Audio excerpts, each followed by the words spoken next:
Mambo 10 ambayo mwanaume hutakiwi kuyafanya kabisa. Namba 1, epuka kutembea na wake za watu. Kufanya hivi ni kusababisha anguko la mwanaume mwenzako.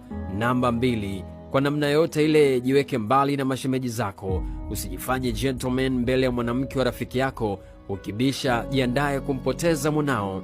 Namba 3, ex wa rafiki yako ni ex wako pia. Katu usije kutembea na mwanamke aliachana na mwanao. Kwa kufanya hivi utajenga uadui usionekana kwa macho. Mwanamke akiachana na rafiki yako ameachwa na familia. Namba 4, ukipewa kazi ya kukata mti kwa dakika 30, basi tumia dakika 20 kunoa shuka lako. Hapo tumeelewana wazee. Namba 5, usimlishe farasi usiyemla.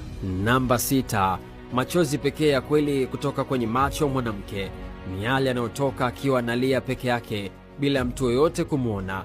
Usidanganywe na machozi ya mwanamke. Namba 7, mwanamke pekee wa kumwamini ni yule aliye kaburini. Kama bado anapumua, tegemea lolote wakati wowote ule. Namba 8, hata kama mwanamke wako ni mzuri kiasi gani au anakupenda wewe zaidi ya yoyote ule, kama usisahau maandiko, ishi naye kwa akili.